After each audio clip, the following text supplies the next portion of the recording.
vocês estavam com saudade, né, de mim, de ver minha carinha, né? Ó, tô aqui.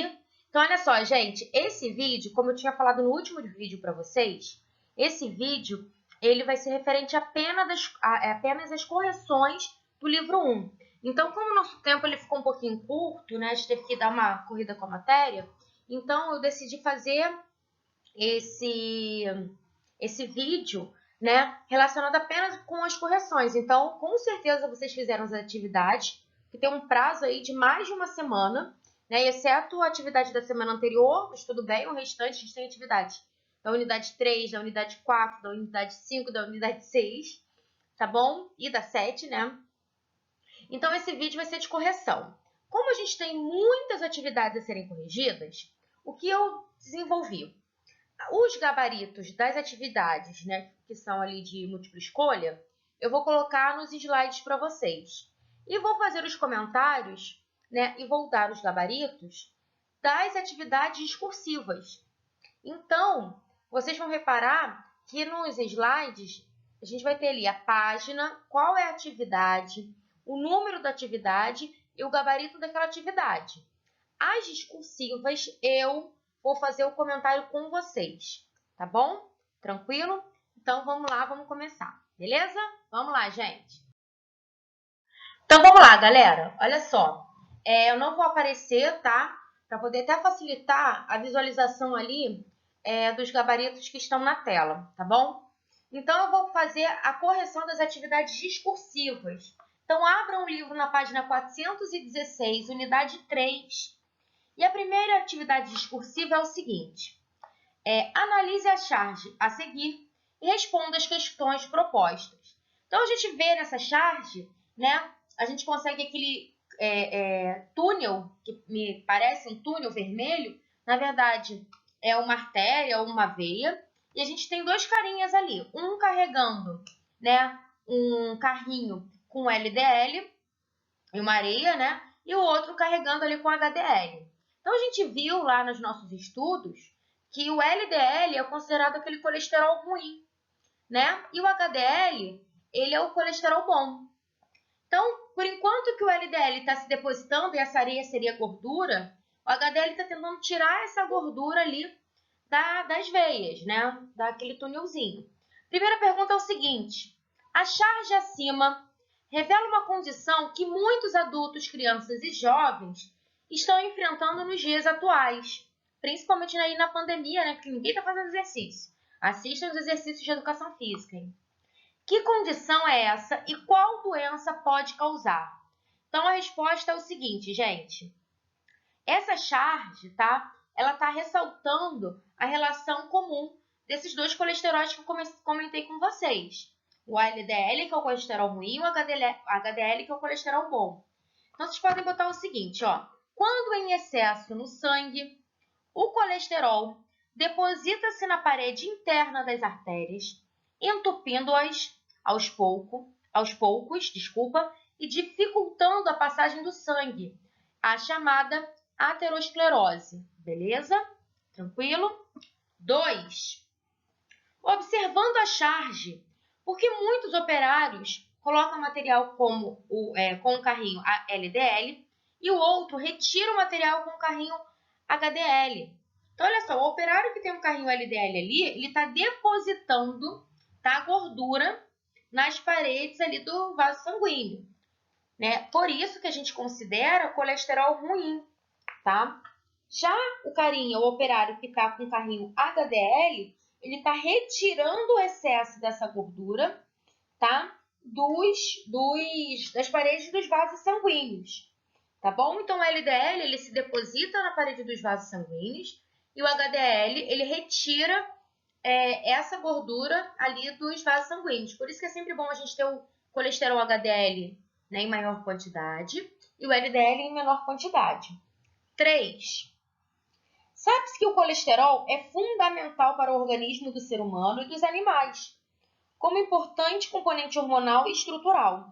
Justifique o fato de que as células vegetais não possuírem o colesterol como constituinte da sua membrana plasmática. Então, olha só, gente. O colesterol, tá? Ele participa como se fosse um mantenedor de rigidez celular nas células animais, né? A sua função aí, ela acaba se tornando insignificante para os vegetais, né? Porque lá na parede celular externa, a membrana ela tem outras, né? Confere outras rigidez necessárias. Eu não tenho a necessidade do colesterol, porque nas células vegetais a gente tem outros componentes que fazem esse papel de rigidez celular, tá bom? Passemos aí para a página 417, atividades, exercício 4, da UERJ. Nas plantas, uma parede celular envolve a membrana plasmática. Cite o principal tipo de carboidrato que compõe a parede celular das plantas, bem como o monossacarídeo que o forma. Indique ainda as duas principais funções dessa parede celular. Então vamos lá, gente, olha só. Primeira coisa, do que é constituída a parede celular? Celulose, tá? E aí ele pede para a gente descrever o que é, né, esse polímero. Então, ele é um polímero formado pela união de moléculas de glicose monossacarídeo, tá? Ele pede para a gente falar também as funções, né, as principais funções. Quais são as principais funções? Sustentação e proteção das células vegetais, beleza? Vamos para 5, que é uma questão da Unicamp de São Paulo, né, adaptada aí. Os lipídios têm papel importante na estocagem de energia, estrutura das membranas celulares, visão, controle hormonal, entre outros. São exemplos de lipídios fosfolipídios, esteroides e carotenoides. Como o organismo humano obtém os carotenoides? Que relação tem com a visão? Então, a gente obtém os carotenoides, galera, através da ingestão aí de alimentos, principalmente cenoura, tomate, mamão, tá? Tem a beterraba também. Essas substâncias, elas são precursoras da vitamina A, que é essencial para a visão, né? Então, a vitamina A, os carotenoides, eles vão sintetizar os pigmentos, né? Que sensibilizam a retina ali do olho, ok? B. Quais das funções citadas no texto acima, os esteroides estão relacionados? Cite um esteroide importante para uma dessas funções. Então, funções: estrutura das membranas celulares e controle hormonal.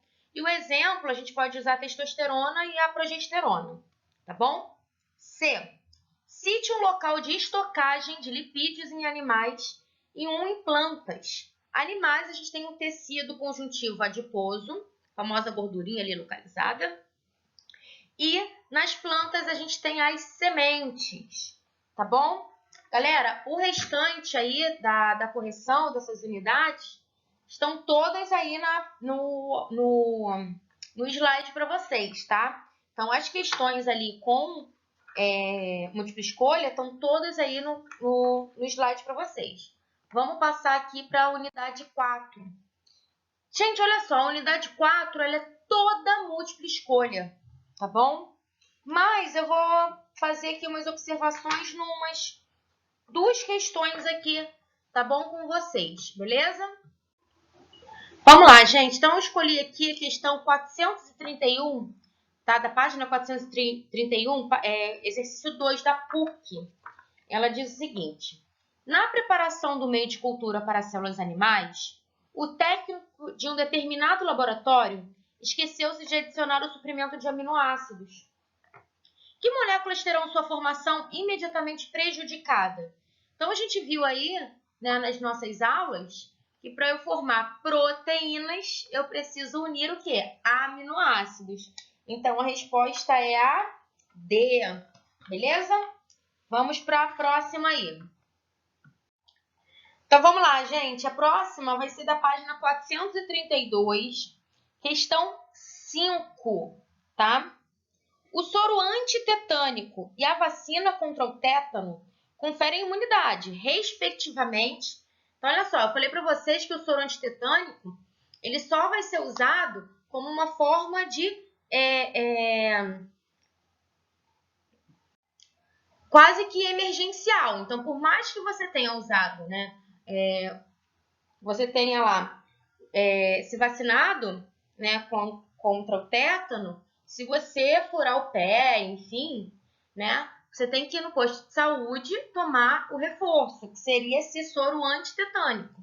Então, o soro antitetânico, ele adquire uma imunidade que a gente chama de transitória, porque naquele momento que a gente teve a pré-exposição.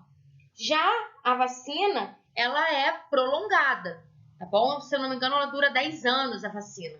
Então, é a opção aí B, beleza? Tranquilos? Vamos para a página 433, tá? Do Mais Enem, questão 2, tá? Então, ó, imunobiológicos, diferentes formas de proteção, diferentes aplicações. Então, a gente tem aí a A e a B, né? A gente tem ali, né, uma pessoa sendo vacinada. Então, ó, vírus e bactérias sendo introduzidos, tá? Então, vamos lá, gente. Na figura B, a gente tem ali, na verdade, a produção de soro, né? E a pergunta é o seguinte: embora sejam produzidos e utilizados em situações distintas, os imunobiológicos 1 e 2 atuam de formas semelhantes nos humanos e equinos, pois eles vão estimular a produção de anticorpos. Beleza, galera? Vamos lá para a próxima. Então, vamos lá, gente. Agora a página 444, tá? Esse primeiro exercício discursivo, ele começa na página 443. Né? A gente tem ali um texto que fala de uma pessoa que vai na farmácia procurar uma vitamina que... Como que é que ele cita? Uma vitamina que a gente coloca num copo de água e ferve. Né? Uma vitamina efervescente. E aí, ele, na primeira questão, ele pergunta o seguinte: na charge e no texto, predomina qual mensagem, né? Qual é a mensagem que está sendo predominada aí, galera? De que a gente está consumindo, né, de uma maneira exagerada vitaminas, sem ao menos saber o que a gente está ingerindo. Então, na verdade, isso é uma crítica, né, à automedicação e principalmente a questão de falta de conhecimento, tá? Na 2 é o seguinte: no diálogo na farmácia, a senhora pergunta sobre uma vitamina que se coloca no copo e ferve. É muito boa para gripes e resfriados.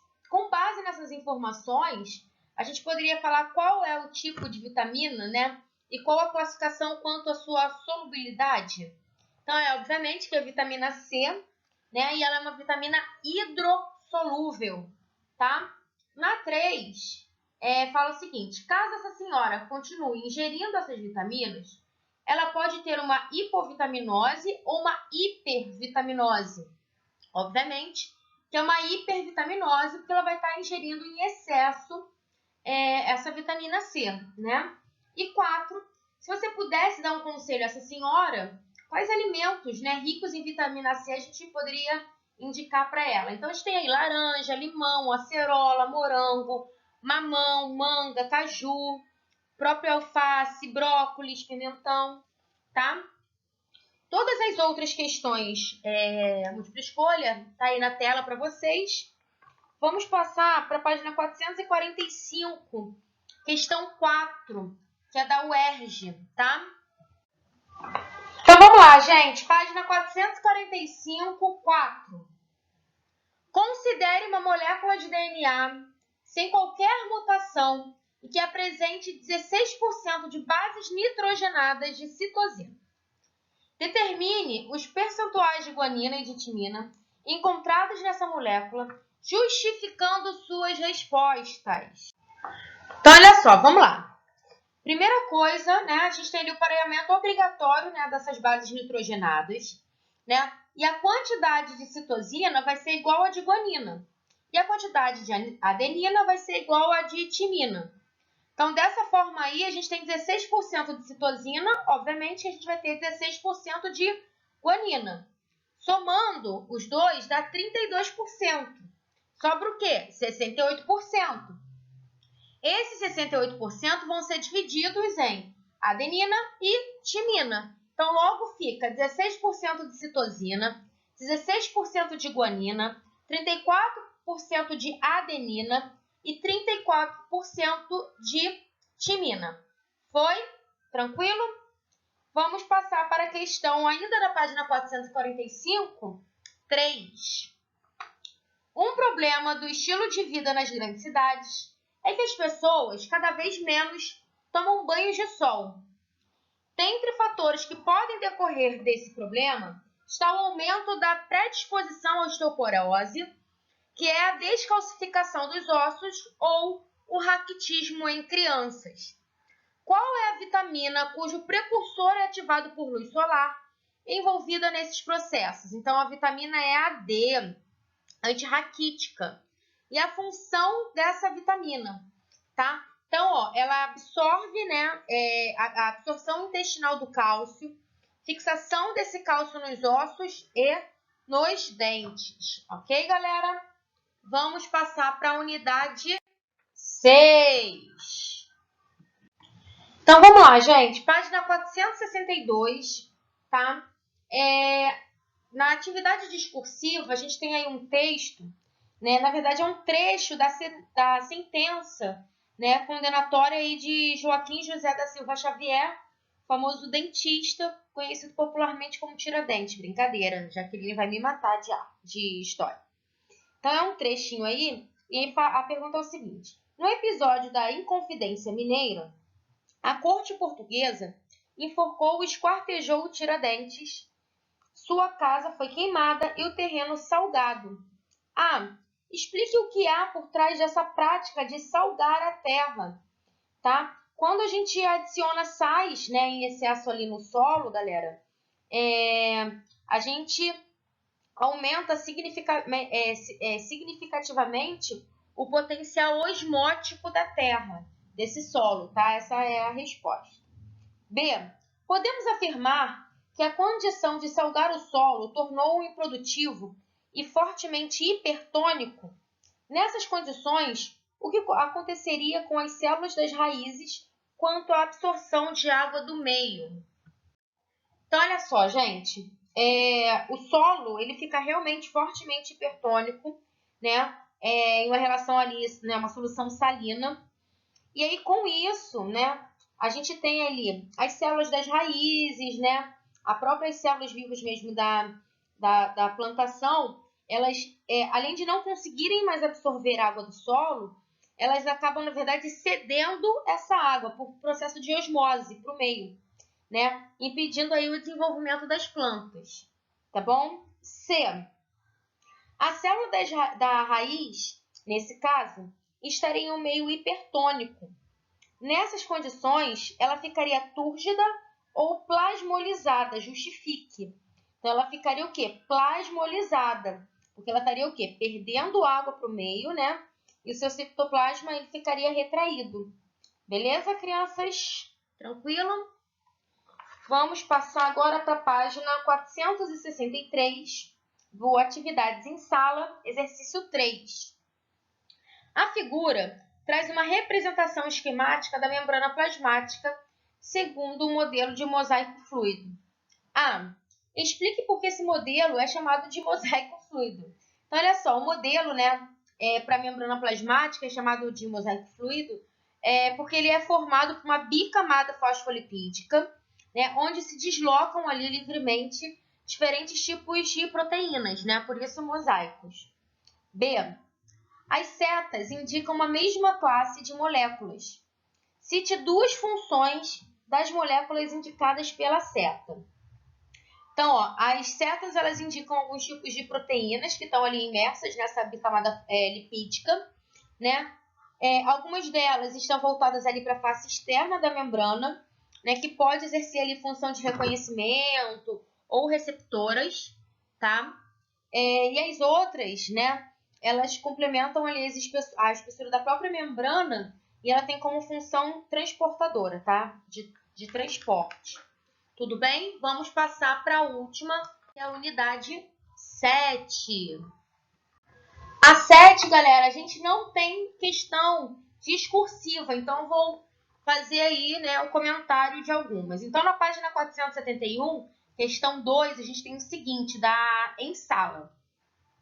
A corrente citoplasmática, orientada em um sentido muito visível pelos estaminais, de flores de Dratescatia, desculpa. É conhecido como ciclose, né? 3. Quando observamos, isso a ciclose eu tinha falado lá na nossa aula, tem um slide falando sobre ciclose, né? Para quem não entendeu, volta nesse slide. 3. Quando observamos o citoplasma de uma célula, percebemos que sua porção mais periférica é mais gelatinosa do que aquela mais interna. Essa região menos fluida é denominada de ectoplasma. Valeu, galera? Tranquilo? Então, olha só. Fizemos as correções de todas essas unidades. Então, a partir da semana que vem, a gente inicia o nosso livro 2, tá bom? Um grande beijo para você e para vocês, né? E até a próxima. Beijo. Boa correção aí a todos. Estou com saudade.